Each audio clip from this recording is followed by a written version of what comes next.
Praise Lord, शलोम, good morning सर्वांना. प्रभू येशू ख्रिस्ताच्या नावात अनेक अनेक शुभेच्छा. प्रभूने हा आजचा नवीन दिवस आपल्या आयुष्याला जोडलेला आहे, त्याबद्दल त्याला लाख लाख धन्यवाद. त्याची उपकार स्तुती, त्याचा आभार प्रदर्शन. आपण ह्यावेळेस वचनातून पाहूया. हा समय देवाच्या वचनातून मनन करण्याचा आहे आणि आपण अनेक रविवार झाले देवाच्या वचनावरती एक विषय जो आहे इब्री लोकासपत्र 6वा अध्याय त्याचं पहिला आणि दुसऱ्या वचनामध्ये सांगितल्याप्रमाणे जे ख्रिस्ती जीवनाचा पाया आहे या विषयावरती आपण मनन करत आहोत. याचा देवाच्या वचनामधून शोध घेत आहोत, अभ्यास करत आहोत. आणि त्या ठिकाणामध्ये ख्रिस्ती जीवनाच्या पायासाठी 6 गोष्टींचं ज्ञान असणं, देवाच्या वचनामधून पूर्णपणे त्याची समज करून घेणं हे आपल्यासाठी गरजेचं आहे असं सांगण्यात आलेलं आहे. आणि त्या 6 गोष्टी ह्या आहेत की निर्जीव कृत्यांबद्दलचा पश्चाताप, देवावरचा विश्वास, बाप्तिस्म्यांचे शिक्षण, हात वर ठेवण्याचे शिक्षण आणि मृतांच्या पुनरुत्थानाचे शिक्षण. आणि 6वं जे आहे मुद्दा तो आहे सार्वकालिक न्यायाचे शिक्षण, ज्याच्यावरती आपण मागचे 2-3 आठवडे झाले मनन करत आहोत. आणि आपण तो विषय आज पुन्हा एकदा कंटिन्यू करत आहोत. सार्वकालिक न्यायाचं जे शिक्षण आहे त्याच्याबद्दल आपण पाहत आहोत. अनेक गोष्टी पाहिल्या आहेत, अनेक पाहणं बाकी आहे. आणि हे सर्व जे विषय आहेत ते गहन, गंभीर, फार खोलवार असे विषय आहेत. आपण इतक्या महिने जे पाहत आहोत ते सुद्धा मी म्हणेल फक्त बेसिक गोष्टी आपण पाहत आहोत. अधिक खोलवार त्याच्यावरती प्रत्येकाने वैयक्तिकरित्या मनन करावं, अभ्यास करावा देवाच्या वचनावरती आणि देवाच्या वचनाचा, अशी मी सर्वांना ख्रिस्तामध्ये विनंती करेल आणि उत्तेजन देईन. आपण पाहूया की न्याय जो आहे तो देवाच्या वचनामध्ये कधी कधी होतो, केव्हा झालेला आहे, होतो, होणार आहे. पवित्र शास्त्रामध्ये ऑलरेडी नेमून ठेवलेला म्हणजे अगोदरच झालेला न्याय आहे जो आत्ता होत आहे. काही लोक म्हणतात ह्या समयामध्ये, ह्या काळात देव न्याय करत नाही, परंतु पवित्र शास्त्रातून आपण त्या गोष्टी सुद्धा पाहणार आहोत. आणि येणारा जो सार्वकालिक न्याय आहे म्हणजे जो एकदाच आणि सदा सर्व काळासाठी आपल्याला त्या न्यायाचे परिणाम भोगावे लागतील असा न्याय येणार आहे, लवकर येत आहे. कारण प्रभू येशू ख्रिस्ताचं येणं लवकर झालेलं आहे. जितक्या लवकर मंडळीचं उचललं जाणं होणार आहे, जितक्या लवकर आपण स्वतःची तयारी करू तितकं आपल्यासाठी ते चांगलं आहे. कारण जितक्या लवकर, ज्याला रॅप्चर, हर्पॅझो हे वर्ड्स वापरलेले आहेत, ते मंडळीचं उचललं जाणं होणार आहे, तितक्या लवकर न्यायाचा दिवस सुद्धा येणार आहे. याचा आपल्याला विसर पडू नये. आपण आनंदित आहोत, तयारी करत आहोत की प्रभूचा दिवस कधी येईल, तो कधी प्रगट होईल आणि कधी तो आपल्याला त्याच्यासोबत घेऊन जाईल. हा आपल्यासाठी खूप अतिशय उत्कट असा आनंदाचा दिवस आणि क्षण असणार आहे, समय असणार आहे. आपण सर्व त्याच्यासाठी तयारी करत आहोत. परंतु आपण ही गोष्ट देखील विसरू नये की त्याच्यानंतर सुद्धा सर्व जगाचा, सर्वांचा, आपण मागच्या काही जे आपलं अध्ययन होतं रविवार त्याच्यामध्ये भागांमध्ये पाहिलेलं आहे की कोणाचा न्याय होणार, कोण न्याय करणार. आणि त्या न्यायाच्यासाठी सुद्धा आपल्याला त्याचा विसर पडू नये, त्याकरिता देखील आपण स्वतःची तयारी करत राहावी. हे देवाचा पवित्र आत्मा आपल्याला क्षणोक्षणी सुचवत आहे, तो आपल्याला जागृत करत आहे आणि त्याच्या वचनातून आपल्याला मार्गदर्शन करत आहे. कोणाचा न्याय होऊन चुकला आहे, ऑलरेडी अगोदरच झालेला आहे. इट हॅज ऑकर्ड ऑलरेडी, अगोदरच झाला आहे. ते आपण पाहूया. योहान कृत शुभवर्तमान याचा 16वा अध्याय आणि 11वं वचन. योहान 16:11 आपण पाहूया. आणि ह्या जगाच्या अधिपतीचा न्याय झाला आहे, ह्यावरून न्याय निवाड्याविषयी अनेक गोष्टी सांगितलेल्या आहे. अगोदरची नंतरची वचनं वाचली तर पण न्यायाबद्दल हे वचन सांगितलं आहे की ह्या जगाचा अधिपती जो सैतान आहे, आपल्या सर्वांना माहिती आहे जगाचा अधिपती म्हणजे सैतान, त्याचा न्याय झालेला आहे. सैतानाला आता पश्चाताप करण्याची संधी नाही. काही थिअरीज तशा आहेत, आपण देवाच्या वचनातून मागच्या वेळेस पण पाहिलं होतं की चुकीच्या थिअरीज जे लोक सांगतात किंवा चुकीच्या गोष्टी सांगतात की देव इतका दयाळू आहे की तो सैतानाला पण संधी देईल आणि सैतानाने पण पश्चाताप केला तर त्याचं तारण होईल, अशा प्रकारच्या ज्या गोष्टी आणि विश्वास आहेत हे चुकीचे आहेत. त्याचा अगोदरच न्यायनिवाडा होऊन चुकलेला आहे. त्याच्यासाठीच त्याच्याबरोबर जे टाकण्यात आलेले 1/3 दूत आहेत त्यांच्यासाठी अग्निसरोवर हा नेमून ठेवण्यात आलेला आहे. आणि म्हणून सैतानासाठी आणि त्याच्या दूतासाठी देव आता हा समय घेत नाही की मी परत विचार करेल आणि सैतानाला संधी देईल. हा समय तुम्हाला आणि मला, आपल्या सर्व मानव जातीला ज्यांना देवाने त्याच्या प्रतिमेचं बनवलेलं आहे त्या सर्वांना पश्चातापाची संधी मिळावी. आपली अंतःकरणं जी आहेत कठीण ती आपण प्रभूकडे वळवावी, नम्रतेने त्याच्याकडे यावं, खरा पश्चाताप करावा, तारण प्राप्ती करावी, नीतिमत्वाच्या जीवनाकडे वाटचाल करावी, ख्रिस्तासारखं जगण्याचा प्रयत्न करावा. या कारणांसाठी देवाने आपल्याला हा समय दिलेला आहे. ही कृपा आपल्यावरती, मनुष्यांवरती करण्यात आलेली आहे की आपण पश्चाताप करावा. म्हणून सैतानाविषयीचा न्यायनिवाडा देवाने अगोदरच नेमून ठेवलेला आहे. तो ऑलरेडी झालेला आहे. पुन्हा त्याचा न्याय होणार नाही किंवा त्याला संधी देण्यात येणार नाही. ही गोष्ट आपल्याला लक्षात असणं गरजेचं आहे. आणखी कलसेकरास पत्र 2 अध्याय आणि 15वं वचन सुद्धा वाचा.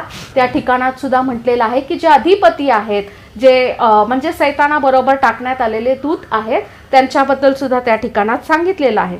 त्याच्यानंतर आहे पुढचं वचन वाचू. योहान कृत शुभवर्तमान याचा 12वा अध्याय आणि त्याचं 31वं वचन. योहान 12:31. आता ह्या जगाचा न्याय होतो, आता ह्या जगाचा अधिकारी बाहेर टाकला जाईल.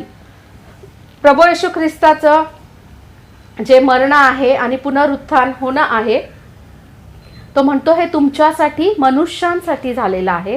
ह्या जगाचा आणि अधिपतीचा न्याय झालेला आहे. त्याचा अर्थ काय आहे? आपल्याला माहिती आहे की पृथ्वी, आकाश, सृष्टी यांचा देखील न्याय झालेला आहे. त्यांच्यामध्ये सुद्धा पापाने शिरकाव आणि प्रवेश केलेला आहे आणि म्हणूनच त्याचा न्याय सुद्धा ठरण्यात आलेला आहे. जर आपण प्रगटीकरणामध्ये वाचलं तर नवे आकाश, नवी पृथ्वी होणार आहे. आणि म्हणून ही पापी म्हणजे देवाने घडवली तेव्हा परिपूर्ण अशी पृथ्वी होती. कारण उत्पत्तीमध्ये आपण पाहतो जे काही देवाने बनवलं त्याने पाहिलं चांगलं आहे. त्याने चांगलं आणि परिपूर्ण असं बनवलं होतं आणि मनुष्यांच्या ताब्यात ते दिलं होतं. त्यांनी त्याचं आहे तसं जतन करावं आणि त्यांनी देखील देवाबरोबर वाटचाल, सहभागिता करावी, त्याच्या समक्षतेत राहावं. हा देवाचा हेतू आणि उद्देश होता. परंतु मनुष्याने जेव्हा त्याला त्याची इच्छा देण्यात आलेली आहे त्यावेळेस त्याने देवाची आज्ञा पाळण्याचा स्वीकार न करता त्या मनुष्याने काय केलेलं आहे की सैतानाच्या वाणीला, भूलथापांना तो बळी पडला. जेव्हा चॉईस, निवड करण्याची वेळ आली त्यावेळेस मनुष्याने तत्कालीन सुख जे आहे, जे आत्ता मला काय चांगलं वाटतंय, मी आता काय केल्यावरती खुश होईल, या गोष्टीचा विचार केला. जे सार्वकालिक आहे, जे कायमसाठी आहे, जे निरंतर आहे, अशा गोष्टींचा त्यांनी विचार केला नाही आणि म्हणून त्यांचं पतन झालं. भूमीला देखील शाप मिळाला कारण त्या भूमीपासून, त्या मातीपासून आदामाला घडवण्यात आलं होतं. आणि म्हणून ही जी भूमी आहे, माती आहे, पृथ्वी आहे, जग जे आहे हे सुद्धा शापित झालेलं आहे. आणि देवाने संधी दिलेली आहे. योहान 3:16 म्हणतं देवाने जगावर एवढी प्रीती केली. तिथं जो वर्ड जगावर वापरलेला आहे त्याचा अर्थ फक्त मनुष्य, फक्त स्त्रिया, फक्त पुरुष असं नाहीये.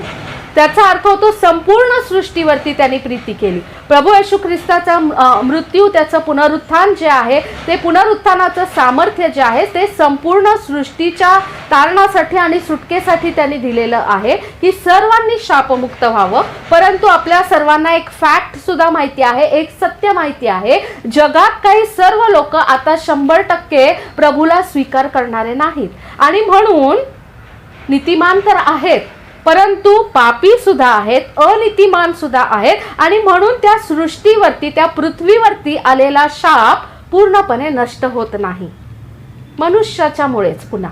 आणि म्हणून देवाने त्याची सुद्धा योजना अगोदरच करून ठेवली आहे. ह्या योजनेत देखील बदल होणार नाही. नवी पृथ्वी नवे आकाश जे परमेश्वर घडवणार आहे, स्वर्गात नवी यरुशलेम तयार आहे, ती नंतर उतरून पृथ्वीवरती येणार आहे, ज्या ठिकाणात आता जुनी किंवा आत्ताची जी यरुशलेम आहे त्या ठिकाणात नवे आकाश नवी पृथ्वी नवी यरुशलेम हे देवाचं वचनात जे सांगितलं आहे, तो जगाचा जो न्याय आहे ते नवीन करण्याचं जे काम आहे ते सुद्धा देवाने अगोदरच ठरवून ठेवलेलं आहे आणि त्याच्यामध्ये काही फरक होणार नाही.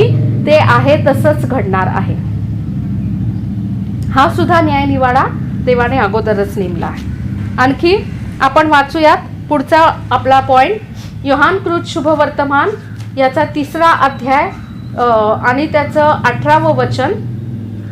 जो त्याच्यावर विश्वास ठेवतो त्याच्यावर न्याय निवाड्याचा प्रसंग येत नाही. जो विश्वास ठेवीत नाही त्याचा न्याय निवाडा होऊन चुकला आहे, कारण त्याने देवाच्या एकुलत्या एक पुत्राच्या नावावर विश्वास ठेवला नाही. खूप स्ट्रॉंग असं हे वचन आहे. त्याचा अर्थ फार गंभीर आणि गहन आहे. मनुष्याच्या वरती आलेल्या न्यायाबद्दल तो सांगतो की ज्या व्यक्तीने प्रभू येशू ख्रिस्ताचा तारणारा म्हणून स्वीकारच केलेला नाही, प्रभू येशू ख्रिस्ताचा स्वीकार न करण्यातच त्या व्यक्तीचा मृत्यू झालेला आहे, अशा व्यक्तीसाठी मनुष्यांसाठी अगोदरच न्याय निवाडा नेमून ठेवण्यात आलेला आहे. प्रभू येशू ख्रिस्ताचा तारणारा म्हणून स्वीकार न करणारा, त्याच्यावर विश्वास न ठेवणाऱ्या प्रत्येक व्यक्तीला मृत्यूनंतर कधीच सार्वकालिक जीवन मिळणार नाही. हा न्याय निवाडा सुद्धा देवाने अगोदरच नेमून ठेवलेला आहे. आणि म्हणून ज्या व्यक्तीने तारणारा म्हणून स्वीकारलं नाही, अशी व्यक्ती जी आहे ज्याने प्रभूवर विश्वास दाखवला नाही प्रभू येशू ख्रिस्तावरती, आणि त्या व्यक्तीचा जर मृत्यू झाला आहे, तर तशा मृत पावलेल्या व्यक्तींच्या वतीने आता आपण जिवंत लोक मग पश्चाताप करून देवा त्यांना पण स्वर्गात घे, अशा पद्धतीची गोष्ट घडू शकत नाही. अनेक लोक मृतांसाठी प्रार्थना करतात. पवित्र शास्त्रामध्ये मृतांसाठीच्या प्रार्थना नाहीत, मृतांसाठीचे दिवस नेमण्यात आलेले नाहीत. एकदा मृत्यू पावलेला व्यक्ती, त्याला पुन्हा संधी नाहीये की तुम्ही आणि मी त्या व्यक्तीला शांती मिळावी म्हणून प्रार्थना करावी आणि अशा प्रकारच्या गोष्टी. प्रभूने त्या व्यक्तीसाठी न्याय निवाडा नेमून ठेवला आहे. जर प्रभू येशू ख्रिस्ताला तारणारा म्हणून स्वीकारलं नाही, त्याच्यावर विश्वास ठेवला नाही, तर तो व्यक्तीचा अगोदरच न्याय निवाडा झाला आहे की त्या व्यक्तीला कधीच सार्वकालिक जीवन मिळणार नाही. ही गोष्ट आपल्याला समजून घेणं गरजेचं आहे. हे जे 3 निवाडे जे आहेत हे देवाने अगोदरच नेमून ठेवलेले आहे, याच्यामध्ये कुठलाही बदल होणार नाही. आणि म्हणून कुठल्याही व्यक्तीच्या शांतीसाठी, त्या आत्म्याच्या शांतीसाठी प्रार्थना पवित्र शास्त्रात लिहिलेली नाही. जे आपण ख्रिस्त शिष्य आहेत त्या आपण मृत व्यक्तींच्या आत्म्याच्या शांतीसाठी प्रार्थना करत नाही.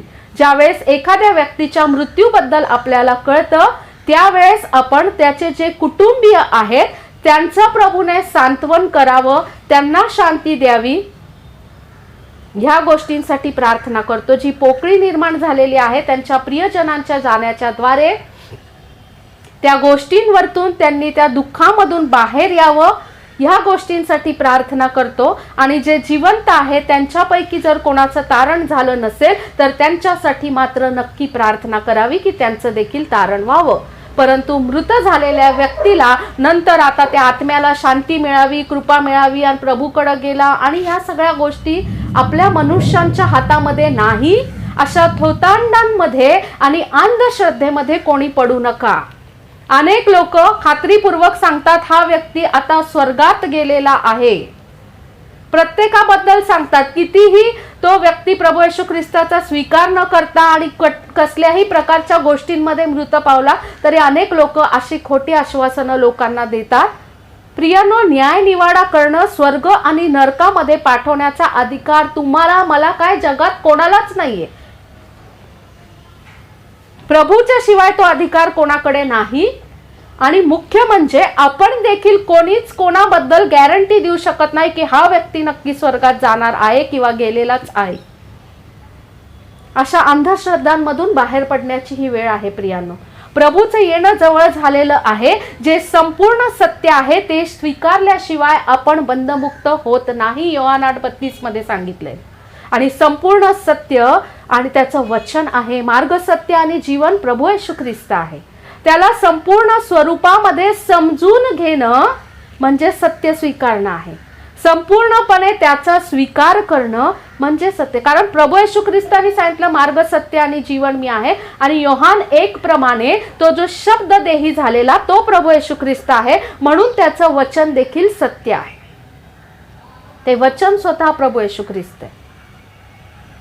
त्या वचनाचा आपण स्वीकार करावा. कोणीतरी काहीतरी सांगतं, वर्षानुवर्ष कसली तरी पिढी रूढी आलेली आहे, ह्याच्यामधून आता बाहेर पडण्याची वेळ आलेली आहे प्रियांनो. अज्ञानाचे आणि अंधकाराचे दिवस संपलेले आहेत. प्रत्येकाने जागृत व्हावं आणि देवाच्या सत्य वचनाचा अभ्यास करावा. ही सर्वांना ख्रिस्तामध्ये मी विनंती करेल, सर्वांना उत्तेजन देईल. कोणीतरी करतं म्हणून कुठली गोष्ट करू नका. कोणीतरी सांगतं म्हणून विश्वास ठेवू नका प्रियांनो. प्रत्येक गोष्टीचा पडताळा जो आहे, प्रत्येक बोलण्यात येणारं स्टेटमेंट आहे, लोकांच्या द्वारे करण्यात येणारे दावे आहे, प्रत्येक गोष्टीचं परीक्षण देवाच्या वचनाच्या द्वारेच झालं पाहिजे. अज्ञानापासून, खोट्या शिक्षणापासून मागे फिरण्याचे हे दिवस आहेत प्रियांनो. विश्वासणाऱ्या ख्रिस्ती जीवनांमध्ये अनेक प्रकारच्या अंधश्रद्धा पसरलेल्या आहेत. त्या अंधश्रद्धांमधून देखील बाहेर पडण्याचे हे दिवस आहेत, कारण प्रभूचं येणं जवळ झालेलं आहे. जर प्रभूने कृपा पुरवून दिली तर मी नक्की आपल्या विश्वासणाऱ्यांमध्ये, ख्रिस्त शिष्यांच्या जीवनामध्ये अनेक देवाच्या वचनाच्या अज्ञानामुळे असलेल्या अंधश्रद्धांवरती मला उपदेश करायला आणि त्याच्याबद्दल तुमच्याशी चर्चा करायला नक्की आवडेल. जर देवाने कृपा पुरवली तर आपण करू. परंतु ज्या ज्या वेळेस जागृती आपल्याकडे येत आहे, ज्या ज्या वेळेस देवाचा आत्मा आपल्याशी बोलत आहे, ज्या वेळेस सत्य कळत आहे, त्या प्रत्येक वेळेस त्या सत्याचा स्वीकार करून त्या अज्ञानाचा, त्या अंधश्रद्धेच्या अंधकारामधून स्वतःला बाहेर काढून त्या प्रकाशाच्या, त्या सत्याच्या दिशेने वाटचाल प्रत्येकाने करावी, ही देवाची आपल्यापासून इच्छा आहे. किंबहुना ही त्याची आपल्यासाठी केलेली योजनाच आहे प्रियांनो. आणखी ह्या काळामध्ये सद्य परिस्थितीमध्ये सुद्धा देव न्याय करत आहे.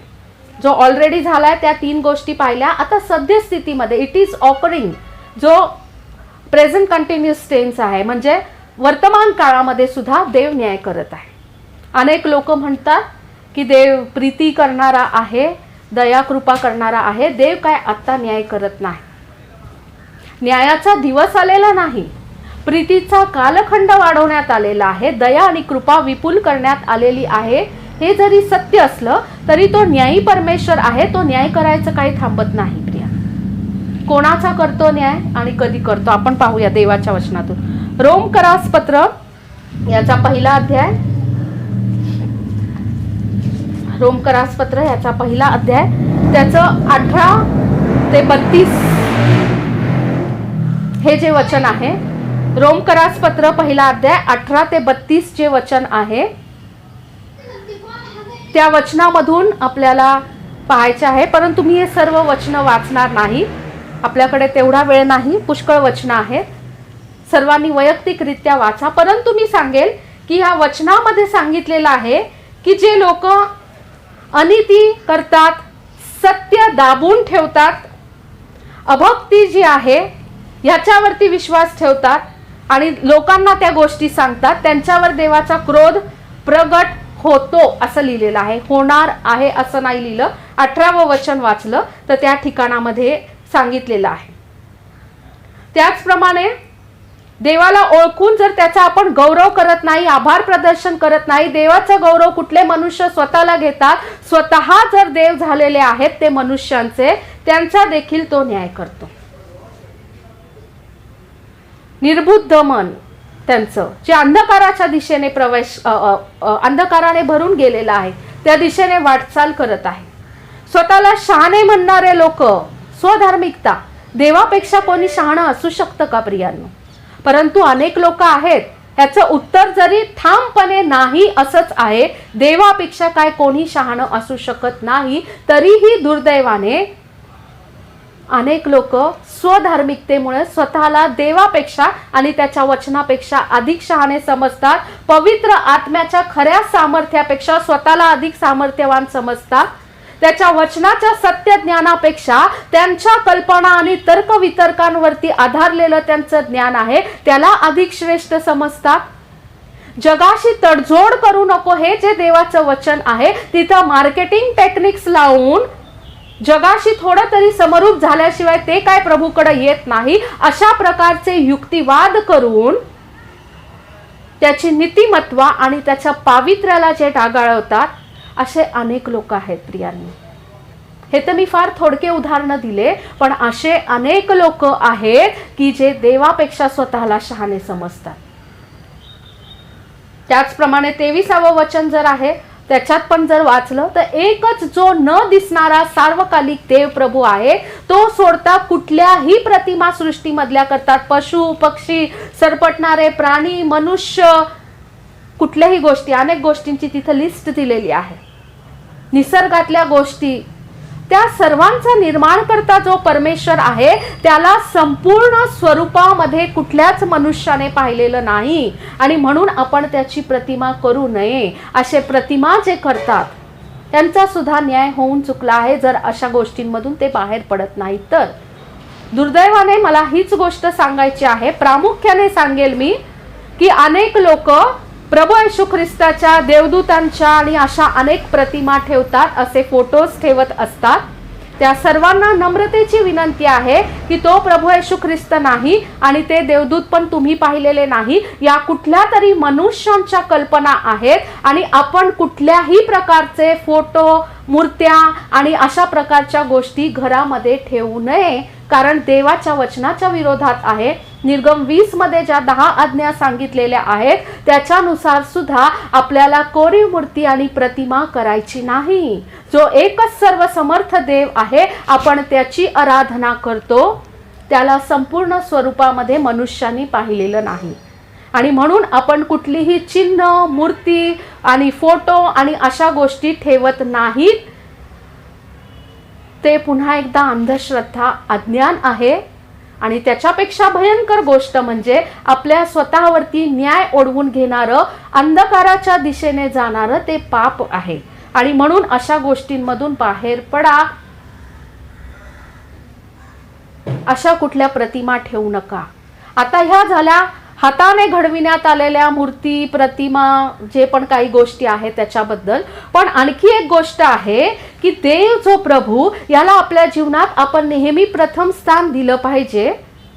पण आपण त्याला प्रथम स्थान न देता अनेक वेळेस कुठले तरी मनुष्य आहे, प्रियजन आहे, लेकरं, पती, पत्नी, कोणीही असू द्या मनुष्य, कधी आपली नोकरी असती, कधी आपलं एज्युकेशन आहे, कधी आपलं सौंदर्य, आपलं गर्व आहे, कधी आपला पैसा आहे, आपण कुठल्या गोष्टींना देवापेक्षा जास्त स्थान देतो, त्या गोष्टी देखील आपल्या जीवनातल्या मूर्ती आहेत. याच्यावरती माझा एक स्पेशल व्हिडिओ आहे, जे कोणी पाहतात तर त्यांनी तिथे सर्च करा. मला जमलंच तर मी डिस्क्रिप्शनमध्ये त्याची लिंक टाकेल की कुठल्या कुठल्या मूर्ती आहे मनुष्यांच्या जीवनांमध्ये न कळतपणे केलेल्या. पवित्र शास्त्रातूनच सांगितलेलं आहे, वचनांमधून.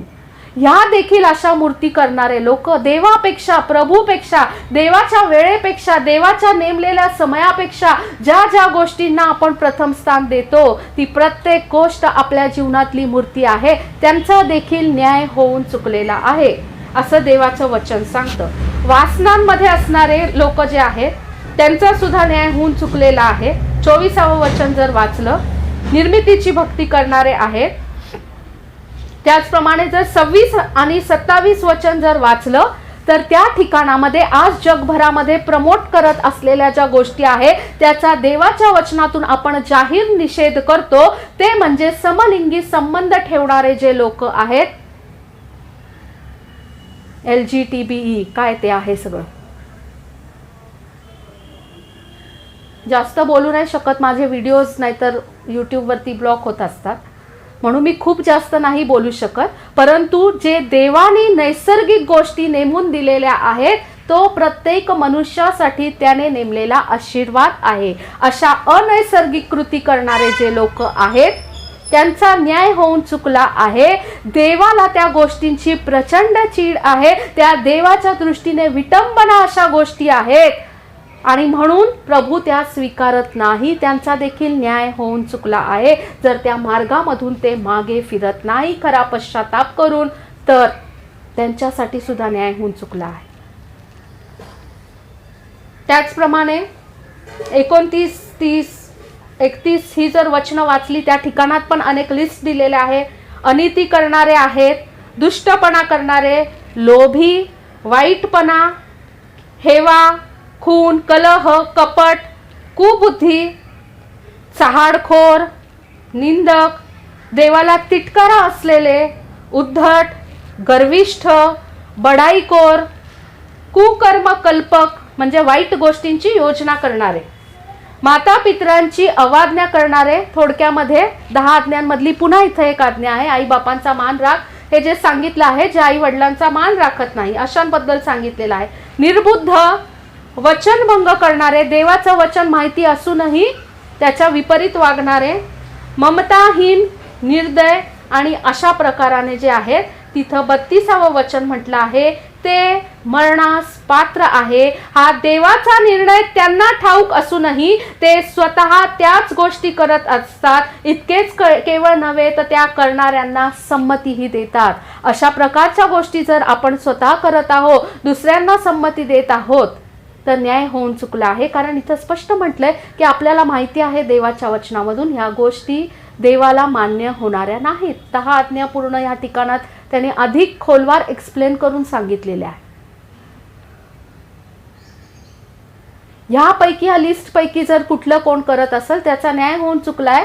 जर तो पश्चाताप करून त्या कृत्यांपासून ती व्यक्ती मागे फिरली आणि प्रभूच्या मार्गे लागली तर त्या व्यक्तीला संधी आहे. पण इथं लिहिलेलं आहे की जाणून बुजून तो करतो व्यक्ती. त्याला माहिती आहे की हे प्रभूला पसंत न पडणारे आहे, तरीही आपल्या मनाचे एक्सक्यूज देऊन आपल्या समजानुसार तो व्यक्ती तसाच जर वागत आहे, तो पश्चाताप करून त्या गोष्टींपासून मागे फिरत नाही खरा पश्चाताप करून, तर अशा प्रत्येक व्यक्तीचा न्याय होऊन चुकला आहे.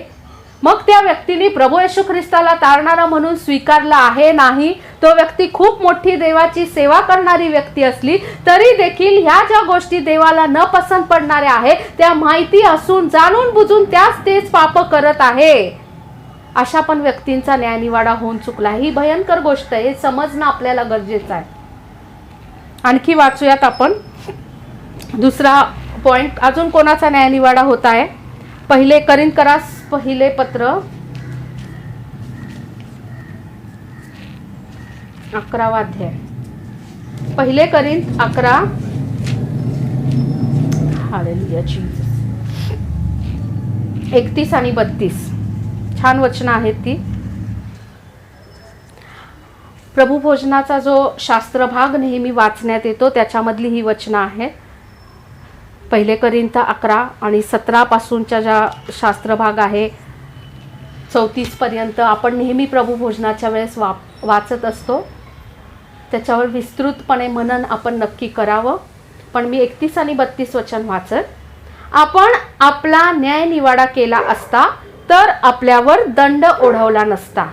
ज्या अर्थी आपल्यावर दंड ओढवला आहे त्या अर्थी आपल्याला प्रभूकडून शिक्षा होत आहे, अशा हेतूने की जगाच्या बरोबर आपल्याला दंडाज्ञा होऊ नये. प्रभू भोजनाच्या वेळेस दानार्पण देताना प्रार्थना, स्तुती, आराधना, भक्ती, देवाचं वचन, प्रभूची कुठल्याही प्रकारे सेवा करण्याच्या अगोदर आपल्याला आत्मपरीक्षण करावं आपण, असं देवाचं वचन सांगतं. आणि ते आत्मपरीक्षण करणं म्हणजे स्वतःचा न्याय करणं आहे. प्रार्थनेला काय म्हणतात? प्रार्थना हा जो शब्द आहे हिब्रूमध्ये तफीला जो वर्ड वापरलेला आहे त्याचा अर्थच तो होतो की स्वतःचा न्याय करणे. प्रार्थना म्हणजे स्वतःचा न्याय करणे की माझ्यामध्ये काय कमी आहे प्रभू, मी पश्चाताप करतो तुझ्या समोर, मी पश्चाताप करते तुझ्या समोर. ती गोष्ट सोडून देणं. प्रभू भोजनाच्या वेळेस सुद्धा तेच सांगत असतात आपले जे आत्मिक पुढारी आहेत, पास्टर्स आहेत, जे प्रभू भोजन देणारे व्यक्ती, की आत्मपरीक्षण करावं प्रत्येकाने.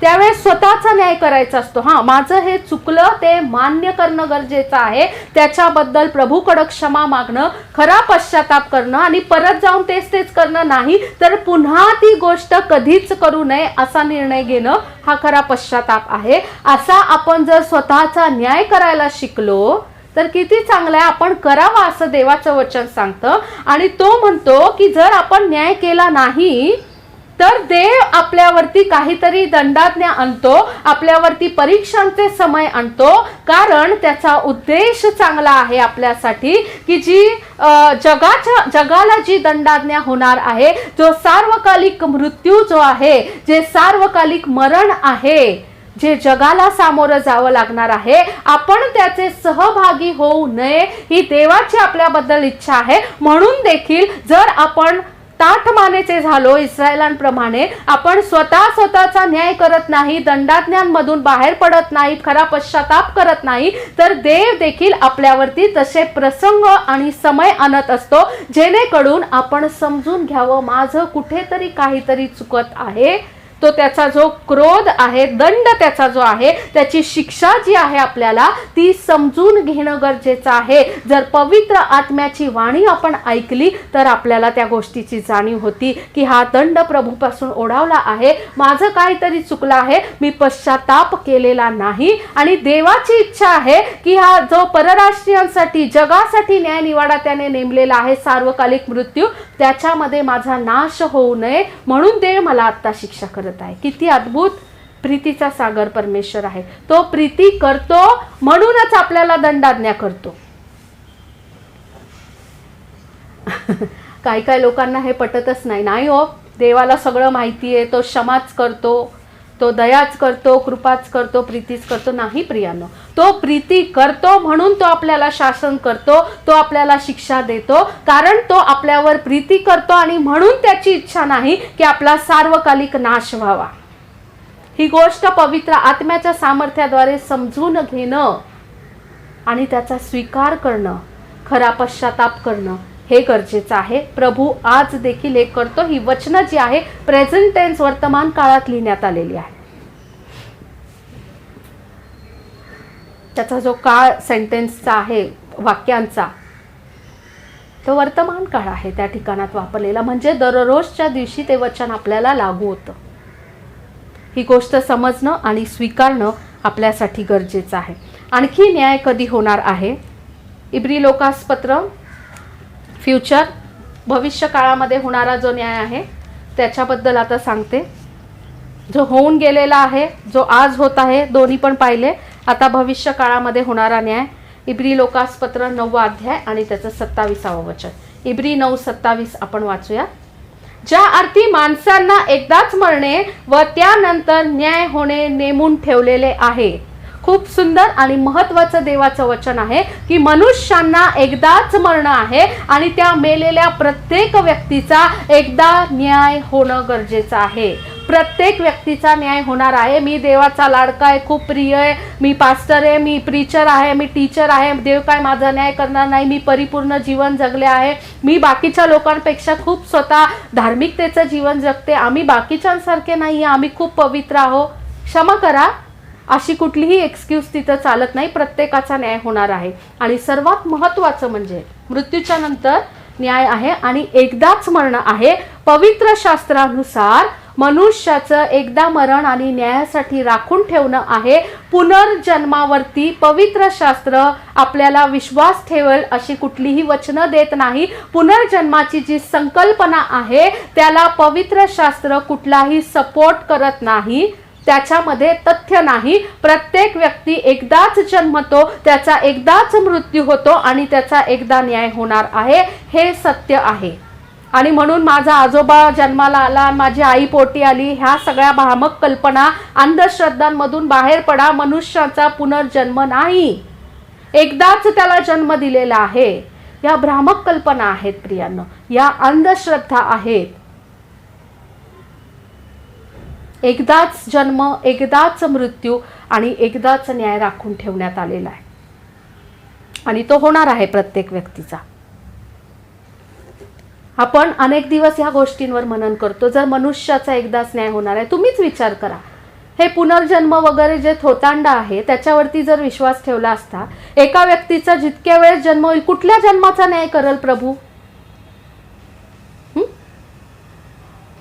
कुठल्या जन्माचा न्याय करल न्यायाच्या दिवशी? थोतांड आहे. मनुष्याला बहकवण्यासाठी सैतानाने देवाच्या ज्ञानाविरुद्ध उभारलेलं हे सर्व तत्वज्ञान आहे. आपण देखील अशा गोष्टींवर, भ्रामक गोष्टींवरती विश्वास ठेवू नये. आणि माझा कोणी नातेवाईक पूर्वज पुन्हा जन्माला आले, अशा देखील अंधश्रद्धांमधून देवावर विश्वास ठेवणाऱ्या आणि पवित्र शास्त्रावर विश्वास ठेवणाऱ्या प्रत्येक व्यक्तीने बाहेर पडावं, ही चेतावणी आणि विनंती आहे प्रत्येकासाठी. पुढचं पाहूया. योहान 12:48. योहानकृत शुभवर्तमान याचा 12वा अध्याय आणि 48वा वचन. माझ्याकडे प्रत्येक गोष्टींसाठी अनेक वचन आणि रेफरन्स आहे, पण आपल्याकडे तेवढा वेळ नाही, त्यामुळे मी सगळे रेफरन्स नाही वाचत. मी एखादं दुसरं वचन वाचत आहे. योहानकृत शुभवर्तमान 12वा अध्याय. जो माझा अवेर करतो व माझ्या वचनांचा स्वीकार करीत नाही, त्याचा न्याय करणारे कोणी आहे? जे वचन मी सांगितले तेच शेवटल्या दिवशी त्याचा न्याय करील. जो व्यक्ती देवाच्या वचनाचा स्वीकार करत नाही, शेवटच्या दिवशी, न्यायाच्या दिवशी त्या व्यक्तीचा न्याय होणार आहे वचनानुसारच. ज्या ज्या वचनाचा आपण स्वीकार केलेला नाही, जे जे वचन तुच्छ लेखले आहे, अवेरले आहे, कारण त्याच्यामध्ये कुठली तरी आपल्या जीवन पद्धतीमध्ये बदल, विचारसरणीमध्ये बदल करण्याची संकल्पना देवाच्या पवित्र आत्म्याद्वारे आपल्या समोर मांडण्यात येते. आणि मनुष्याला बदल नको असतो. मी जे करतो तेच योग्य आहे, आणि म्हणून आपण अशा वचनांचा सोयीस्करपणे दुर्लक्ष करतो, त्यांचा स्वीकार करत नाही.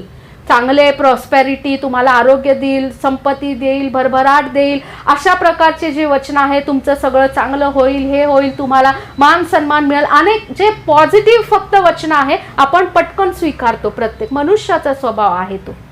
परंतु ज्या वचनांचा आपण नाकार केलेला आहे, त्या वचनांच्या द्वारे आपला न्याय होणार आहे, ही चेतावणी हजारो वर्षांपासून देवाच्या वचनात आपल्याला देण्यात आलेली आहे. आणि म्हणून प्रत्येक ख्रिस्त शिष्यांना मी आज पुन्हा हीच पवित्र आत्म्याद्वारे जागृती देईल की आपल्या सोयीस्कर, आपल्या सोयीचे, आपल्याला आवडणारे असे निवडक वचन स्वीकारू नका. संपूर्ण पवित्र शास्त्रच स्वीकारलं पाहिजे. सद्बोध आणि नीती शिक्षण देणारं ते आहे. माझ्या जीवनाचा मार्ग नीट करणारं ते आहे. चेतावणी आहे पुन्हा एकदा. त्याच्यानंतर तिसरा मुद्दा जो आहे की जो दिवस आहे परमेश्वराचा नेमलेला, त्या दिवशी सर्वांचा न्याय होणार आहे. त्याच्याबद्दल मी अनेक वचनं सांगितले आहेत, म्हणून मी तो टॉपिक घेत नाही.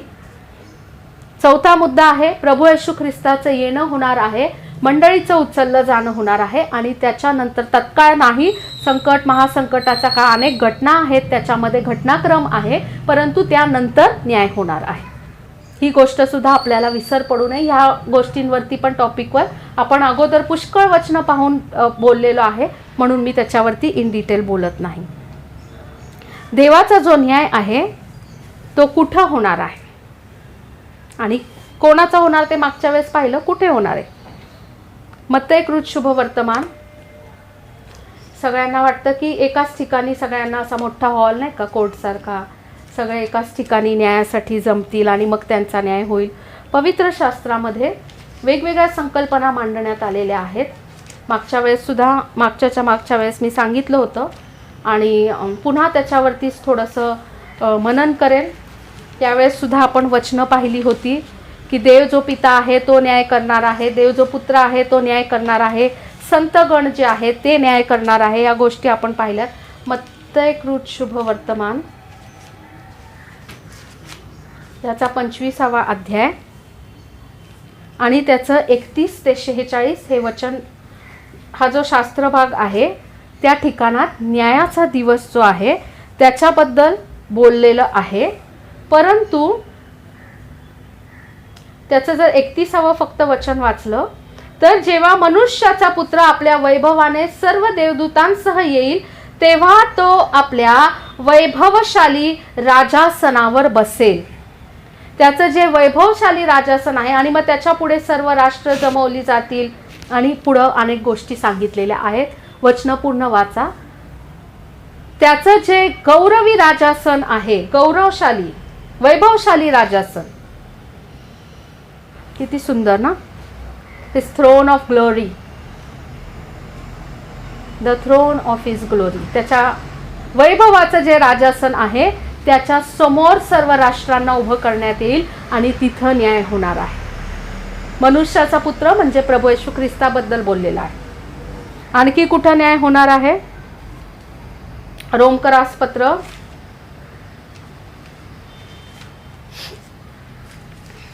Hallelujah Jesus. रोमकरास पत्र याचा 14वा अध्याय 10वं वचन. तर मग तू आपल्या भावाला दोष का लावितोस किंवा तू आपल्या भावाला तुच्छ का मानतोस? कारण आपण सर्व देवाच्या न्यायासनासमोर उभे राहणार आहोत. आपण सर्व असं ह्या ठिकाणात तो म्हणत आहे. तो विश्वासणाऱ्यांना म्हणत आहे. तो रोम इथल्या मंडळीला लिहित आहे. तो विश्वासणाऱ्यांशी ह्या पत्राद्वारे बोलत आहे. आणि म्हणून आपण विश्वासणारे सर्व, इथं भावाबद्दल म्हटलेलं आहे, आपण जे विश्वासणारे भाऊ बहीण आहोत, आपण सर्वजण एक दिवस देवाच्या न्यायासनासमोर उभं राहणार आहोत असं ह्या ठिकाणात सांगितलेलं आहे. The judgement seat of Christ for the saints. प्रभू येशू ख्रिस्ताचं जे न्यायासन आहे, देवाचं जे आहे न्यायासन, त्याच्यासमोर सर्व विश्वासणाऱ्यांचा न्याय होणार. जे वैभवी राजासन आहे, वैभवशाली, त्याच्यासमोर राष्ट्रांचं होणार आहे. समजते तुम्हाला? आणि देवाचं जे नॉर्मल न्यायासन आहे त्याच्यासमोर विश्वासणाऱ्यांचा न्याय होणार. 2 कोरिंथ 5 आणि 10 या ठिकाणामध्ये सुद्धा तुम्ही वाचताल की विश्वासणाऱ्यांचा न्याय देवाच्या न्यायासनासमोर करण्यात येणार आहे. आणि प्रगटीकरण 20वा अध्याय त्याचं 11 ते 15 हे जर वचन वाचले तर त्या ठिकाणामध्ये पांढरं जे देवाचं राजासन आहे, न्यायासन आहे, बीमा सीट त्याला म्हणतात नाही का, जो न्यायाचा दिवस आहे त्यावेळेस होणार आहे. ग्रेट व्हाईट थ्रोन म्हटलेलं आहे. मोठं भव्य विशाल असं त्याचं पांढरं जे न्यायासन आहे, त्याच्यासमोर देव जे पापी आहेत त्यांचा न्याय करणार आहे. आपण मागच्या वेळेस पाहिलं ना, देव राष्ट्रांचा न्याय करणार, पापी लोकांचा, जगाचा न्याय करणार, विश्वासणाऱ्यांचा न्याय करणार. सो प्रत्येक जणांच्या ज्या न्यायासन आहे त्याला देखील त्यांनी नाव दिलेलं आहे. ते एक वेगळं कोर्ट असणार आहे. त्या प्रत्येक कोर्टमध्ये ते न्यायासन स्थापण्यात येणार आहे. सो व्हाईट थ्रोन जजमेंट जो आहे, प्रगटीकरण 20:11 ते 15 मध्ये जो दिलेला आहे, जे महान असं देवाचं आहे, तिथं जे पापी आहेत त्यांचा न्याय होणार आहे. आता न्यायाच्या वेळेस नक्की काय होणार? अनेक गोष्टी पाहिल्या आहेत, पण मी इन शॉर्ट पुन्हा एकदा सांगते. 2 थेसलोनिकास पत्र याचा 1 अध्याय 8 आणि 9 वचन, प्रगटीकरण 11 आणि 18 वचन, मत्तेकृत शुभवर्तमान याचा 25वा अध्याय आणि 46 वचन, आणि प्रगटीकरण 20वा अध्याय आणि 15 वचन. इतके सर्व रेफरन्सेस आहेत. मी वाचणार नाही आत्ता, परंतु ह्या सर्व रेफरन्सचा ज्यावेळेस तुम्ही अभ्यास करताल तर तिथं हेच आहे की जे पापी आहेत त्यांनी केलेल्या पापाबद्दल आणि प्रभू येशू ख्रिस्ताचा स्वीकार न केल्याबद्दल त्यांचा न्यायनिवाडा होणार आहे आणि मग त्यांना सार्वकालिक अशी शिक्षा देण्यात येणार आहे. सैतान आणि त्याचे जे दूत आहे त्यांच्यासाठी नेमून ठेवण्यात आलेलं जे अग्निसरोवर आहे, जिथं खोटा संदेष्टा ख्रिस्तविरोधी यांना देखील टाकण्यात येईल, ज्या ठिकाणामध्ये मरण आणि यातना टाकण्यात येतील, त्या ठिकाणामध्ये अशा लोकांना जाण्यात सांगण्यात येणार आहे. जिथे रडणे आणि दात खाणे असेल, ज्या ठिकाणामध्ये अंधकार असेल, ज्या ठिकाणामध्ये पीडा आहेत, ज्या ठिकाणामध्ये कधीही न मरणारा किडा असं ज्याला म्हटलेलं आहे, त्रास देण्यासाठी, असं जे सर्व यातना आणि वाईट गोष्टी, विचार करण्याच्या पलीकडच्या भयंकर गोष्टींनी भरलेलं ठिकाण आहे, अशा अग्निसरोवरामध्ये त्या ज्यांच्यावरती पापदोष सिद्ध झालेला आहे अशांना टाकण्यात येणार आहे. आणि जे देवाच्या दृष्टीने न्यायनिवाड्यात नीतिमान असे ठरलेले आहेत ते प्रभू येशू ख्रिस्तामध्ये, प्रभू येशू ख्रिस्ताबरोबर सदा सर्व काळासाठी राहणार आहेत. त्यांना सार्वकालिक जीवन प्राप्त होणार आहे. ते सदा सर्व काळ मरण, यातना, अंधकार, दुःख, आजार अशा सर्व गोष्टींपासून सदा सर्व काळासाठी त्यांची सुटका होणार आहे. छळ, अपेक्षा, मरण, मृत्यू या गोष्टींपासून सदा सर्व काळासाठी त्यांना मुक्त करण्यात येणार आहे. त्या सार्वकालिक जीवनामध्ये सदा सर्व काळासाठी आनंदाचा, शांतीचा, प्रीतीचा, त्याच्या दैवी सामर्थ्याचा, गौरवाचा उपभोग घेत सदा सर्व काळ त्याच्या सोबत राहण्याचा सन्मान त्या व्यक्तींना प्राप्त होणार आहे. म्हणून हे जीवन आहे, आयुष्य आहे, जीवन नाही म्हणत मी, हे लिमिटेड काळ, हे आयुष्य आहे. जीवन कधी न संपणारं असतं, ते सार्वकालिक आहे आणि ते प्रभू बरोबर व्यतीत करता यावं याकरिता हा जो नेमून ठेवलेला थोडका जो समय आहे आपल्याला देण्यात आलेला, जे आयुष्य आहे बोटावर मोजण्या इतक्या वर्षांचं, त्याच्यामध्ये आपण प्रभू बरोबर चालण्याचा नेटाने प्रयत्न करणं गरजेचं आहे. आपण प्रभू बरोबर वाटचाल करावी, आपण त्याच्या समक्षतेमध्ये राहण्याचा प्रयत्न करावा. त्या सियोनच्या, स्वर्गीय सियोनच्या मार्गाचे आपण प्रवासी आहोत प्रियांनो. तो प्रवास, ती धाव आपण विश्वासाने पूर्ण करावी. आत्मपरीक्षण करत राहून आपल्या स्वतःमधल्या दोषांबद्दल खरा पश्चाताप करून त्या गोष्टींपासून मागे फिरावं, एकमेकांना क्षमा करावी, प्रभू येशू ख्रिस्तासारखं होण्याचा प्रयत्न करावा, त्याच्या वचनाचं संपूर्ण सत्य स्वीकारावं आणि दररोजच्या दिवशी अधिक आणि अधिक मनन करत तो सत्याचा जो सागर आहे त्याच्यामधून त्या सत्याचा मौल्यवान खजिना अधिक प्रमाणात प्राप्त करत राहावा. त्यानुसार आपली जीवन पद्धती, आपले विचार, आपलं बोलणं, आपलं कृती याच्यामध्ये देखील बदल करावा. जे काही करतो ते मनुष्याच्या स्वतःच्या गौरवासाठी नाही, तर माझ्या प्रभूच्या गौरवासाठी करावं. माझ्या जीवनामध्ये माझ्या प्रभूला प्रथम स्थान द्यावं. प्रत्येक निर्णय घेण्याची वेळ येते त्यावेळेस मी प्रभूची निवड करावी, जग आणि जगातील गोष्टींची नाही, तर माझ्या प्रभूची निवड करावी. माझ्या प्रभूपेक्षा कोणालाही प्रथम स्थान न देता, त्याची मूर्ती न बनवता, त्या गोष्टींची आणि व्यक्तींची माझ्या जीवनात मूर्ती न बनवता माझ्या प्रभूला प्रथम स्थान द्यावं आणि त्याला नमन करत राहावं. उत्पत्ती ते प्रगटीकरण संपूर्ण पवित्र शास्त्राचा विश्वासाने स्वीकार करावा आणि त्याच्यामध्ये त्याने दिलेल्या आज्ञा आहे ते पवित्र आत्म्याच्या कृपेने प्रत्येक वेळेस पाळण्याचा प्रयत्न करावा. त्यांनी लावलेल्या नियमांमध्ये, जे प्रभूने लावलेले नियम आहे त्याच्यामध्ये कुठल्याही मनुष्याने बदल करू नये, तर ते नियम स्वीकारून त्यानुसार चालण्याचा प्रयत्न करावा. प्रियांनो, हा निसर्ग जो त्याने आपल्याला एक ब्लेसिंग, आशीर्वाद म्हणून दिलेला आहे, त्याला सुद्धा त्याने नियमचक्र लावला आहे. आपण ते नियमचक्र मोडू नये. जे देवाने निसर्गाचा पण नियम लावलाय, त्या निसर्गाचा पण रिस्पेक्ट करावा, त्याचं जतन करावं. आपण प्रभूची हस्तकृती आहे ती, त्याचा रिस्पेक्ट करावा. आपण ज्या गोष्टी आपल्याला निर्माण करता येत नाहीत त्याचा आपण नाश करू नये. प्रियांनो, आपल्याला हक्क अधिकार नाही.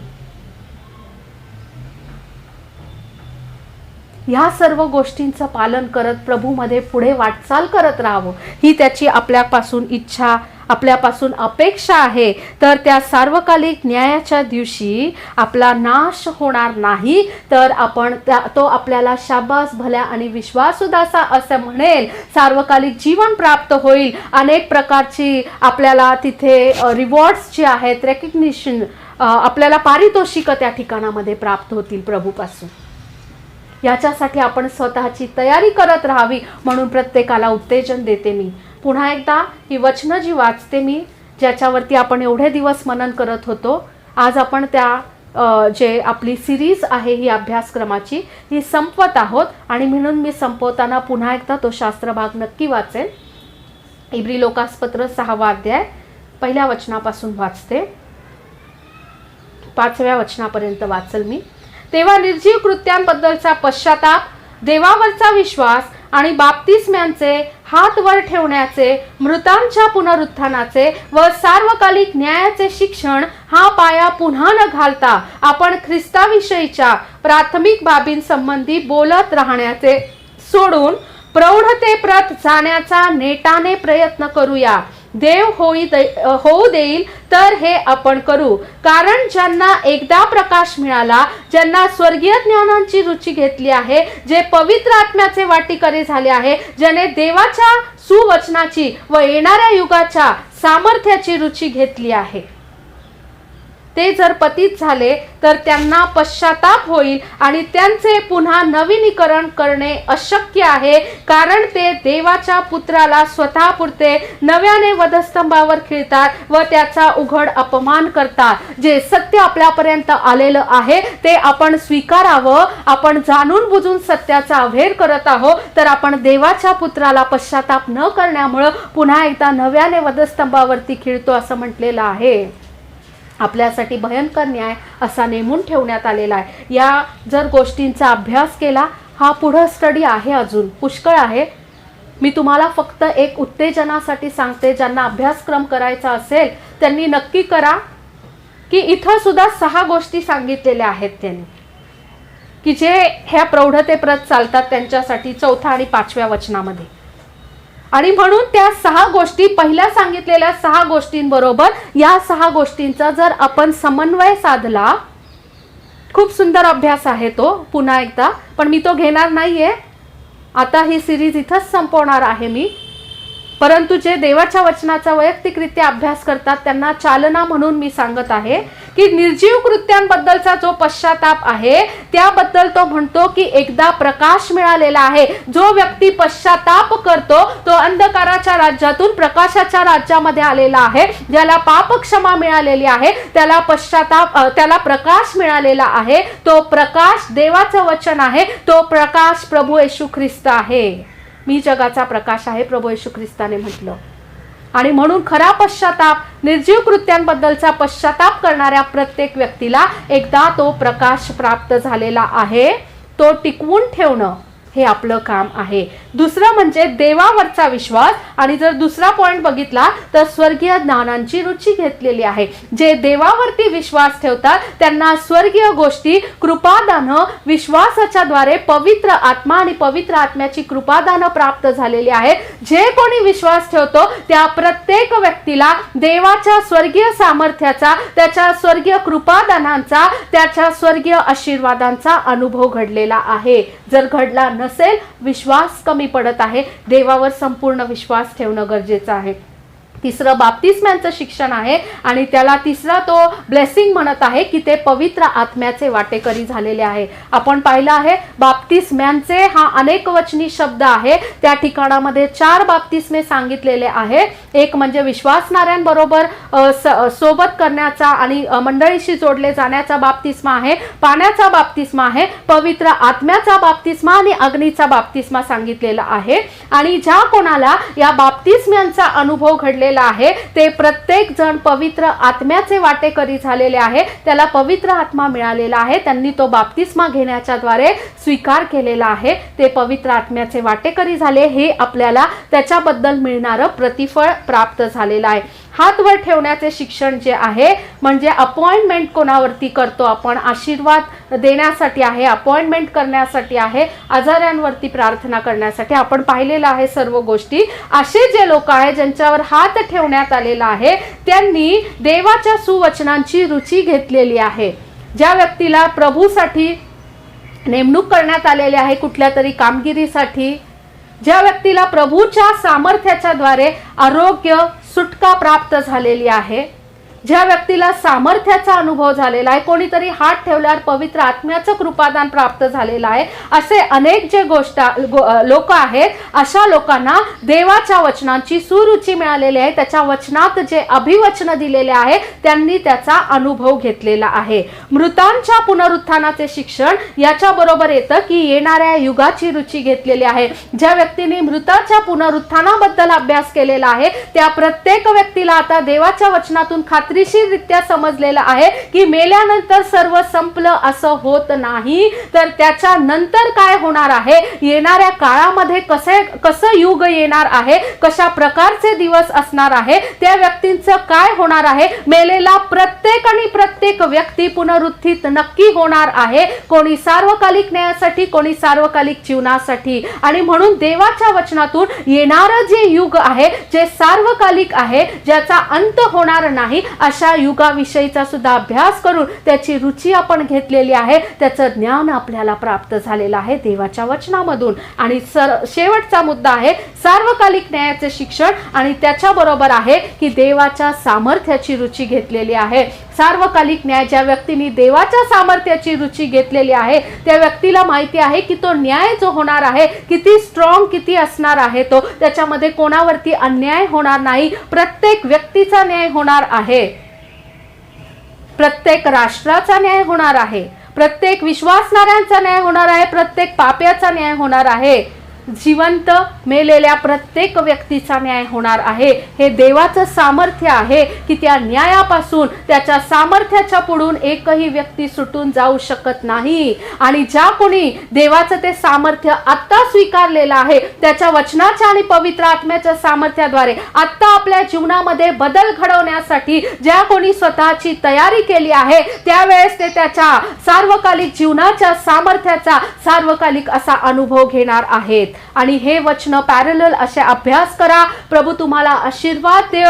आणि मी आशा करते की ही जी सिरीज आहे संपूर्ण आय थिंक 22 आठवडे झालेले आहे, आपण हे पाहत आहोत पवित्र शास्त्रामधून, आणि प्रभू नक्की तुमच्याशी बोलला आहे, आत्मिक जागृती त्यांनी केलेली आहे. नक्की हे सर्व जे शास्त्र अभ्यास आहे नक्की वाचा, ऐका पुन्हा एकदा, तुम्ही वैयक्तिकरित्या त्याच्यावरती मनन आणि अभ्यास करा. वचन आहे ती प्रत्यक्ष पवित्र शास्त्रातून पडताळून पहा, त्या वचनातून देवाचा आत्मा तुम्हाला अधिक प्रगटीकरण देईल. कारण हे एवढे दिवस जे बोललेले आहे ते सर्व बेसिक आहे, हे लक्षात ठेवा. या गोष्टी अधिक गहन आहे. देवाचं वचन जे आहे ते एकदम खोलवार असलेला, अथांग, ज्याचा थांग लागत नाही, ज्याचा तळ लागत नाही असा समुद्र आहे. त्याच्या वचनाचा अभ्यास करा. प्रभू फार लवकर येत आहे प्रियांनो, जागृत व्हा. त्याच्या आगमनासाठी स्वतःची तयारी करा. त्याचं येणं फार जवळ झालेलं आहे. खरा पश्चाताप करा, प्रभूकडे वळा, आणि त्या न्यायाच्या दिवशी आपण प्रत्येकाने आनंदाने सार्वकालिक जीवनासाठी प्रभू बरोबर प्रवेश करावा. हीच सर्वांसाठी मी शुभेच्छा देते. सर्वांच्या वतीने प्रार्थना करेल देवाकडे की त्याने देखील पवित्र आत्म्याद्वारे तुम्हाला ही जाणीव आणि बुद्धी करून द्यावी. God bless you all. Shalom and मारानाथा.